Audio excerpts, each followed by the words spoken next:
सानिया बहावल नगर को लेकर एक बड़ी इंपॉर्टेंट ऑडियो भी है जो व्यूअर्स तक पहुंचना शायद जरूरी है। अस्सलाम वालेकुम। ये तमाम दोस्तों को मैं एक गुजारिश करना चाह रहा हूँ। ये 2-3 दिन पहले एक इंसिडेंट हुआ था। रिजवान अब्बास SHO थे थाना मदरसा डिस्ट्रिक्ट बहावल नगर में ना, वो रूटीन की पेट्रोलिंग गश्त पे थे। वहाँ पे कुछ सस्पेक्टेड लोगों को रोकने की कोशिश की, वो फरार होने की कोशिश की उन लोगों ने। इन्होंने फिर कुछ चेज किया और वो कुछ लोग जो थे वो घर में एंट्री हो गई। वहाँ पे पुलिस वाले भी दाखिल हो गए, 2-3 कांस्टेबल्स और एक SHO साहब थे। वहाँ पे उनको यरगमाल में ला लिया। सोशल मीडिया पे इसकी एक वीडियो भी वायरल हुई थी। उसमें बाद जो है वो वीडियो वायरल होने पे उसके NIA अफसर ने नोटिस लिया और उन लोगों को जिन्होंने पुलिस को यरगमाल बनाया था उनके खिलाफ FIR वगैरह जो थी वो लॉन्च कर दी। वो जिन लोगों ने यरगमाल बनाया था वो एक हाजिर सर्विस SSC का कांस्टेबल सिपाही था। बाद में ये आर्मी वालों ने आज ईद की नमाज के फौरन बाद जो है वो कल रात जो है वो ये मामला ज्यादा जो है ना वो टेकअप किया आर्मी वालों ने और फौज वालों ने, जिसकी बिना पे SHO रिजवान अब्बास को सस्पेंड कर दिया गया। 2 इसके साथ जो 3 कांस्टेबल थे उनको भी सस्पेंड कर दिया गया। उनपे FIR दे दी गई 155C पुलिस ऑर्डर और हमसे भेजा में रखने वगैरह की ना जी। तो रात ही FIR भी दी, सस्पेंड भी किया और इन 3 लोगों को जो है ना वो अरेस्ट भी कर लिया। चूंकि वो ज़ाहिर है मुतलका थाने में वो SHO रहा था जिस थाने में ये FIR रजिस्टर्ड हुई थी, उसमें रखने की उसकी हवालात में रखने की बजाय ये हमारे बैचमेट है अफसार गुजर साहब, ये A डिवीजन बहावल नगर में जो पोस्टेड थे बतौर SHO, तो इनके लॉकअप में जो है ना इनको बंद कर दिया गया। ज़ाहिर है वो हमारे कुलीग थे, SHO थे, जो भी उनका इशू था तो सर थोड़ी बहुत ऑर्डर की होगी, कुछ ख्याल किया होगा कि चले यार इसको हवालात में न देंगे, जो भी इशू हुआ वो आई डोंट नो, मेरे इल्म में नहीं है।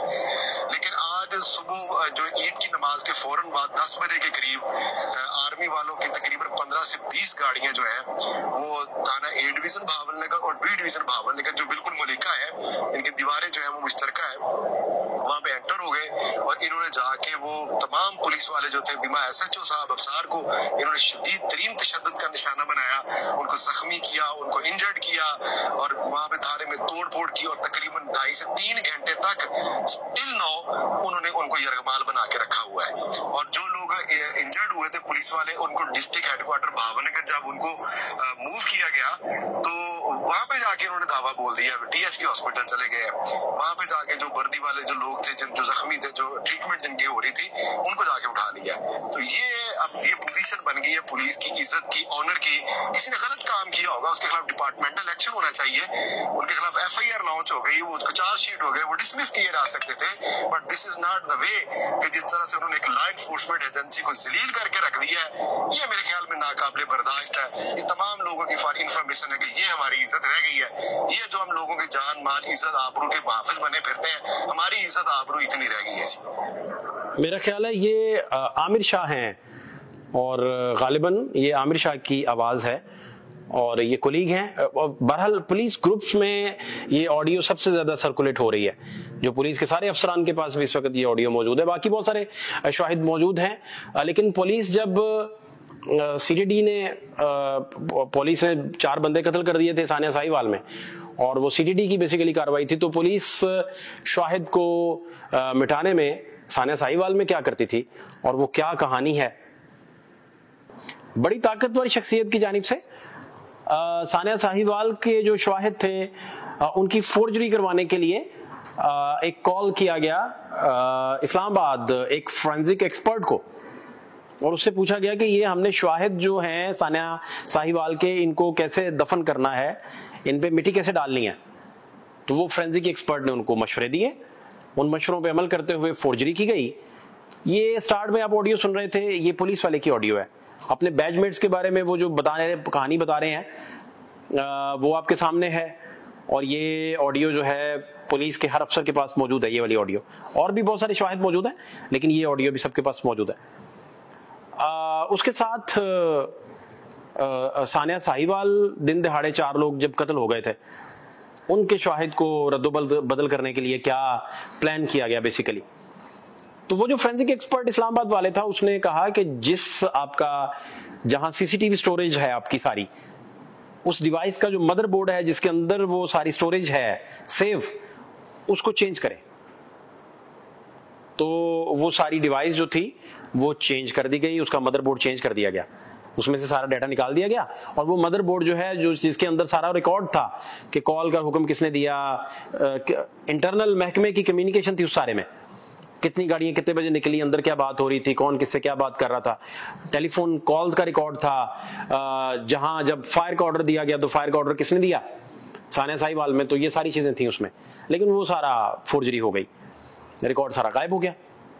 रिकॉर्ड गायब होने के बाद वो जो डिवाइस थी जिसके अंदर सीसीटीवी की सारी स्टोरेज महफूज होती है, वो डिवाइस सरकारी तौर पर फोरेंसिक लोगों के हवाले और फोरेंसिक के जो समझदार लोग थे, जो इसकी समझदारी रखते हैं, उनके हवाले कर दी गई। अब उन्होंने जब उसका मुआयना किया तो उसका अच्छे से मुआयना करते हुए उन्होंने देखा कि उस डिवाइस के ऊपर थंब इंप्रेशन एक है। वो थंब इंप्रेशन मैच करने के लिए उन्होंने लिखा जीआईटी के सरबरा को लिखा कि आप चेक करें कि ये किसका थंब इंप्रेशन है। चूंकि जो डिवाइस देने आए थे वो बड़े केयरफुली आए थे, उनके थंब इंप्रेशन नहीं लगे थे, वो कवर करके उन्होंने बड़े अच्छे से दी थी। लेकिन मदरबोर्ड को चेंज करते हुए जिस शख्सियत ने मदरबोर्ड चेंज किया उसका थंब इंप्रेशन वहां रह गया। तो कहानी यहां से शुरू होती है। मदरबोर्ड जो ही उन्होंने चेंज किया तो वो थंब इंप्रेशन से सुराग मिल गया, और वो सुराग चलते चलते एक बंदे का निकला जो इन्हीं से रिलेटेड था, उसको भी समन सुमन किए गए, उसको भी बुलवाया गया, जीआईटी उसे बचाने की कोशिश करती रही, उसका बयान रिकॉर्ड करवाने के लिए।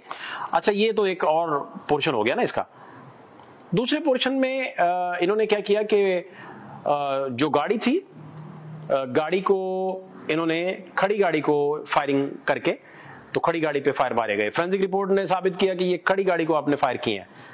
वजह पूछी गई कि ये कैसे, तो पता ये चला कि जब 120 पे गाड़ी को आप चेज कर रहे हैं, आप गाड़ी का ताकुब कर रहे हैं, तो 120 की गाड़ी या 150 पे गाड़ी जाती हुई को जब आप फायर करते हैं, एक ही जाविये से आपके 6 फायर कैसे लग सकते हैं या 10 फायर कैसे लग सकते हैं। तो सारे फायर एक ही जाविये से लगे हुए थे, एक ही जाविये से वो सारे फायर लग गए उसमें। और खड़ी गाड़ी को जब फायर मारा तो एक फायर गाड़ी के कंप्यूटर में मार बैठे, तो गाड़ी टोचन करके फोरेंसिक के हवाले करनी पड़ी। अच्छा, फिर गन जो थी, गन जितनी यूज हुई, गन की जो इंटरनल आपका सिस्टम होता है फायर करने का, इंटरनल सिस्टम सारा चेंज कर लिया गया। इंटरनल सिस्टम जब चेंज किया गया तो गाड़ी के अंदर जो शर्रे मौजूद थे उनके ऊपर एक गन मार्क आता है। जब आप फायर करते हो तो उनके ऊपर गन मार्क की स्टैंप आती है। तो वो वहां से जब शर्रे आपने निकाले, फोरेंसिक एक्सपर्ट्स ने गाड़ी के अंदर जो आपका इंटीरियर है सारा, आपके दरवाजों की साइड पे, उस इंटीरियर के अंदर से शर्रे जब निकाले तो गन मार्क को जब मैच किया तो गन्स के इंटरनल सिस्टम सारा चेंज था। तो इतनी बड़ी क्लासिक एग्जांपल ऑफ फोर्जरी हुई। और इस फोर्जरी के बाद ये under the supervision of police को सारा पता था, सारे सबके अंडर हुआ सारा। फिर इसमें जब ये केस चला तो बड़ा लंबा चौड़ा केस चला, और इस केस के बाद एक्विटल हो गए जहां जहां जिसने छूटना था। पाकिस्तान की तारीख के सबसे ज्यादा फोरेंसिक इस केस में हुए थे, तारीखी फोरेंसिक। नैयर साहब ने इस केस को लड़ा, मुशर्रफ केस को भी वो लड़ते रहे इकरम शेख साहब के साथ। तो वो तो एक क्लासिक एग्जांपल थी, और वो कतन इसका किसी गवर्नमेंट से ताल्लुक नहीं जोड़ते, फर्ज करें किसी सिविलियन गवर्नमेंट से इसका ताल्लुक नहीं जोड़ते। बताने का मकसद ये है कि इमरान खान का दौर अगर हो, या नवाज शरीफ साहब का दौर हो, या अब मरियम बीबी का दौर हो, या शहबाज शरीफ साहब का दौर हो, आपको इस तरह के सानेहात से तारीख भरी पड़ी जो है वो नजर आएगी। वो जो गवर्नमेंट भी आपको ऑपोजिशन में नजर आती है, फिर उसके साथ वही चीजें शुरू हो जाती हैं। आजकल तहरीक इंसाफ ऑपोजिशन में थी, तो तहरीक इंसाफ के साथ भी पुलिस की कार्रवाई इसी तरह जारी थी। अब आप पुलिस खुद विक्टिम बन गई और पुलिस के साथ खुद इस तरह हो गया, तो इंक्वायरी कौन इसके करेगा और कौन कहेगा कि हम इसका नोटिस लेते हैं।